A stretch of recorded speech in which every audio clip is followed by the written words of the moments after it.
Life doesn't always turn out the way we want it to. Millions of people get seriously injured or ill every year, putting their lives on halt.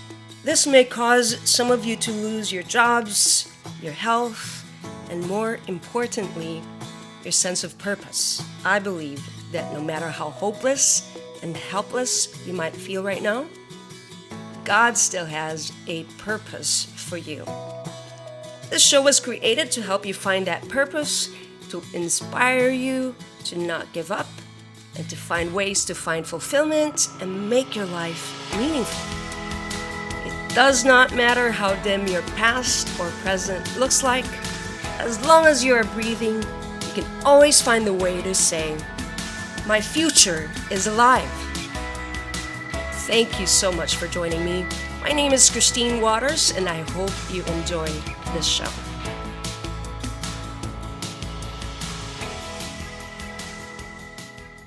So since this is the first episode, I thought I'd start with sharing my story that prompted the show. I had a roller coaster of a year in 2013, and that year ended with a tragedy. The year started out great, actually. After years of waiting for something to happen with my music, I was finally in a band with a couple other girls, and we were just enjoying doing our music, playing in different open mics. And suddenly, the door was opened for us to play or to be part of a roster of new artists to be showcased in the Ontario Centre for Performing Arts, which puts on a showcase every June. So that was exciting, and that was definitely a high for me. And then March came along, and the kitchen ceiling of one of the properties I managed caved in. There was water overflowing from the top floor, bathroom, into the kitchen ceiling, and finally it just collapsed. And because it was so expensive to hire somebody to put up drywall, this little girl, this 5'1.5" girl, yes, the extra half inch counts, was taught and assisted by the owner of the house next door. So yeah, I guess it's something I can add to my resume now. I can put up a ceiling. What a mess that was. Definitely crazy. But as the year went along, there were ups and downs. And one of the ups was getting a 2-week vacation in May, or the end of May into June. And with that vacation, I went up to visit my family up in Oakville, Ontario, which is where most of my dad's side of the family lives. My cousin was getting married, so we had so much family around coming in from different parts of the world. It was also a good time for us to celebrate my grandma's birthday. She turned 90 that February. And so, of course, when people were around, we had to celebrate it once again. And so that was planned. Friday was going to be the wedding, Sunday, the celebration of her birthday. Nothing could have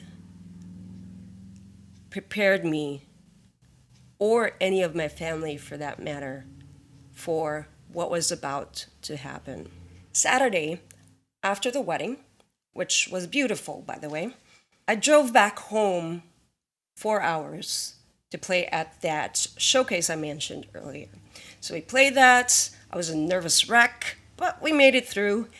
And I also got to see Jacob Johnson for the first time in my life. I never heard of him before then, but the guy is an amazing performer. Great guitar player, great performer, great singer. He was phenomenal. And so after the showcase that evening, I heard from my aunt that my grandmother had fallen. I didn't have much details, just that. And so I drove back early morning as I planned that Sunday morning, because the celebration was that afternoon supposed to be, but again, my grandmother had fallen. And on my way back to Oakville, I found out that barely any of my family had any sleep.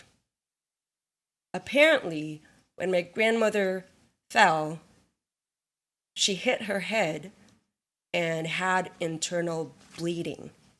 Now, the injury was so bad that it pushed her tongue to the back of her throat, and so she couldn't speak, she couldn't eat. And so there was these 3 weeks of us taking turns being with her in the hospital. I drove back several times back and forth because eventually I did had to go back to work.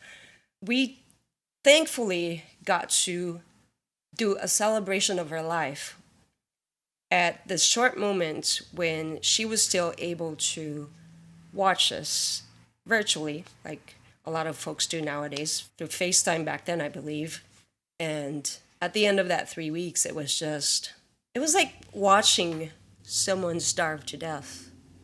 And it was just crazy. They couldn't do anything for her because of her age. They would not put a feeding tube in, nothing. They couldn't do anything. And so she was the last grandmother of mine, or grandparent for that matter, that have passed.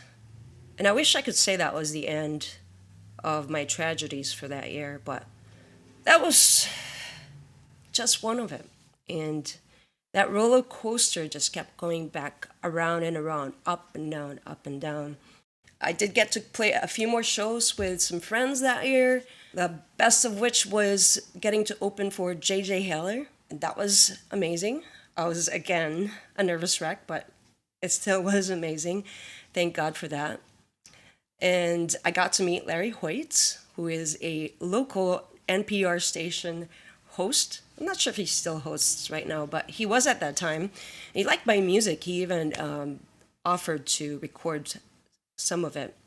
So I was very appreciative of that. There were more issues with rental properties. I got to foster a 14-year-old. My goodness, that's another story in itself. But yes, I got to foster a 14-year-old at least for a couple of weeks until I got seriously injured. So towards the end of that year, that roller coaster finally crashed, left me in pieces on the ground, completely helpless, unable to get back up, at least not for nearly 2 years after that. What happened was, on a Saturday night, I was just picking up a sock, of all things. But yes, I was just picking up a sock in my laundry area. And on my way down, I hit my head really hard. So hard that it gave me a terrible concussion. In that split second, my life changed, turned around completely. I didn't know it at the time, but that's what was about to happen. That hit, as I said, gave me a terrible concussion, and it was so bad so that eventually I had to let go of my job. I lost everything. I lost my job, my dignity, my independence. I had to rely on other people to help me. I literally felt like a baby trapped in a big body, knowing all these things that I used to do, that I knew in my head that I could do. I know how to drive. I know how to read. I know how to run. But physically, mentally, I could not do it. I had to relearn everything I used to do, and it took a lot of time. So everything had to be stopped. I couldn't take care of my foster kid. I couldn't work. I couldn't drive. I couldn't even prepare my own meals without getting a setback. Things I gravitated towards when going through a rough time, I couldn't do. I wasn't allowed to watch TV or read or play the piano, which was a very therapeutic thing for me to do, or play the guitar. I couldn't even listen to music. My eyes were so sensitive, and they call it photophobia, that I had to wear sunglasses everywhere I went. When inside, I stayed in the dark if I could. I was so sensitive to sound, I wore earplugs wherever I went. inside or outside the house, even when I was sleeping sometimes. It was a devastating time. So I was forced into months and months and months of darkness and silence. Can you imagine the isolation? I can certainly relate with those of you who've had COVID and have been forced to quarantine yourself apart from your family or your loved ones. Or I know families that couldn't be with their loved ones in the hospital, and that loved one had to be alone where they were, either in a nursing home or a hospital.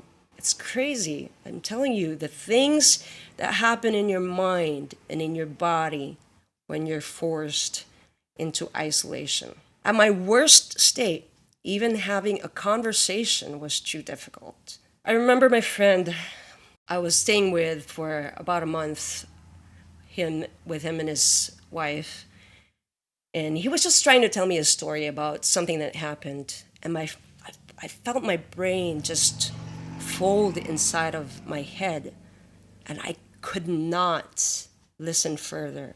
I had to step away from the conversation. I wasn't even responding. I could not respond. I could not process the information. I could hear him, but my brain could not respond. And at another point, maybe a few weeks into this of the isolation, I remember craving human interaction, or human touch, I should say. I had ended up in the ER a couple of times already, and the third time, I remember the doctor asking me to reach for his hand or his finger. And when I did, I was like, inside, very relieved just to be able to have a little bit of human touch. It was the weirdest feeling. I just didn't have the distractions of television, of being able to read or working. And because of that, what I craved the most was not these things that I couldn't do, but having the human touch and human interaction. There were many times when I questioned what was going to happen. It was so unknown. There seemed to be no end in sight. Yet somehow, in those darkest chapters of my life, or the valley of the shadow of death is what I would describe that time, I heard new songs. Sometimes I would have dreams in the middle of the night, which I thank God for. I really believe He used them to comfort me during that time. And then sometimes during the day, I would just hear melodies with words that later, some of them later became songs that I eventually wrote. For a while, I just had to keep them in my head, and then eventually got to write them down. Another thing that happened is that I found out who my real friends were. Those who gave up their time, their homes, their love, without expecting anything in return. Those who readily came alongside me to bring me comfort, hold my hand, give me rides, pushed me when I needed to be pushed, or pulled me when I needed to be pulled, challenged me when I needed to be challenged. Those who prayed for me and held no judgment against me. I really appreciated that. I had no choice but to let go of my independence and let others help me. And when I did, I found open hearts ready to take me in. But you can only rely on friends and family for so long. So what do you do when you're in such a helpless state? I remember at least a couple of times in my first year of recovery, sitting at the top of my stairs, leaning against the wall. The lights were off, as usual, and I was feeling really, really weak, both mentally and physically. I was in this dark cloud of anxiety and depression. So I was sitting there, dejected, and then clearly heard the temptation to let myself fall off the stairs and die. That was terrifying. The temptation to give up my God and die. Now, I'm nowhere near where Job was, the Job of the Bible was, when he had the same temptation. And my steps are not that high for me to die if I fall off them.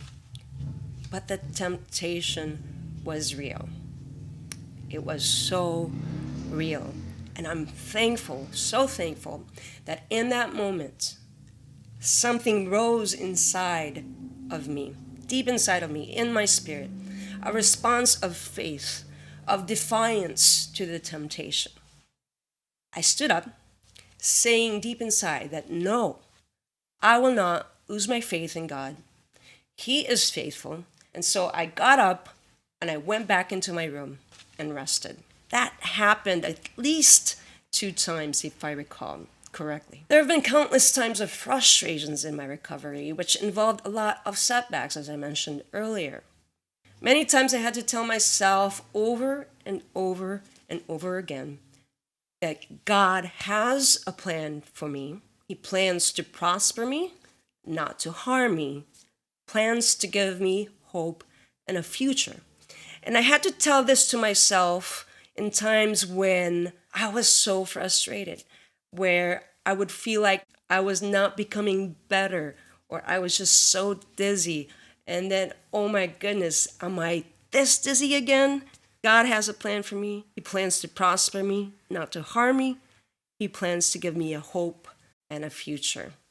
Every time when I was in despair, even years after that, and I had this major setback, I just had to hang on to that gospel truth. Now, it's been about 7 years almost since that accident, and I've just seen God's provision despite what happened. I've seen his intervention. He has opened my eyes to many things.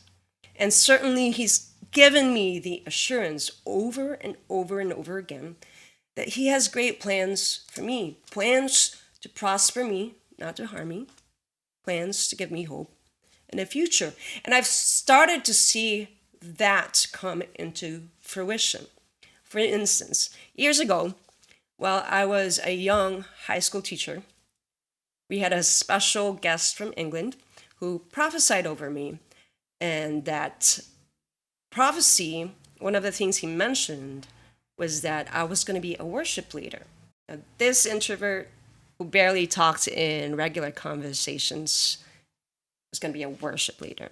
Sure, I believed it. I didn't doubt it. And eventually, actually, soon after that, I did go to Bible school, majored in worship and technical arts. But as life happened, that took a back seat. Instead, I worked in banking, which was actually my last job before the injury. And would you believe that last year, God opened the door for me to work at a local church as a worship leader? Isn't he amazing? I still work there and I enjoy doing it. And it's just been amazing. Not only that, I also have an EP that will be coming out soon, and it's been in the works for more than 2 years. Actually got finished being produced earlier this year, but I'm about to release it soon, so I'm excited about that.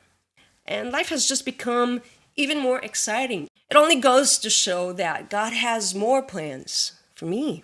And I want you to know that he also has great plans for you. And so I want to help you explore that through this show. I will be interviewing different people for different episodes, from counselors to people who have overcome tragedies, whose lives have been redirected. So we can hear their story and hopefully inspire us to keep believing and keep saying, my future is alive. My future is alive. So with that, I want to give you 3 things I learned from my experience. Number 1, it's okay not to be okay. Number 2, there is always a better chapter coming up. So giving up is not an option. And number 3, I am not alone in my suffering. I saw so many people with all the visits I've had to go to different facilities, therapy and hospital. There are countless people that have had it worse than me, and God can use my story to help them. So I'm excited about that. I hope you are, and please keep listening. Thank you so much for joining me and sticking with me this far. If you'd like some free music sent to your inbox, just go to christinewaters.com/free. That's christinewaters.com/free. Also, I am looking for similar inspirational stories, so if you would like to be interviewed, or if you have some people that you would like to suggest for me to interview, please send me an email at music@christinewaters.com. Don't forget to hit subscribe, and any review is greatly appreciated. Let me leave you with one of the songs I wrote during my darkest time. I hope it becomes an encouragement to you. God bless you and keep you, make His face shine upon you, and give you peace. God bless. My God is for me, not against me. He sent His only Son to save me. When I was bound into slavery, He stretched His mighty arm to set me free. My God is for me, not against me, no. He sends His angel to protect me.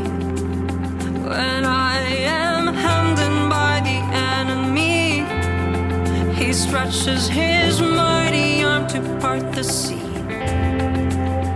You're my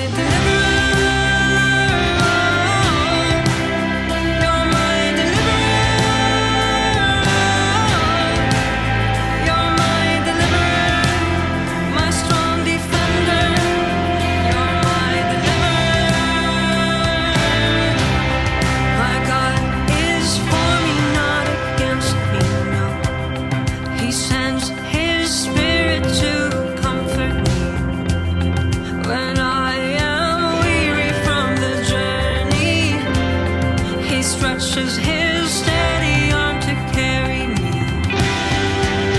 You're my deliverer. You're my deliverer. You're my deliverer, my strong defender. You're my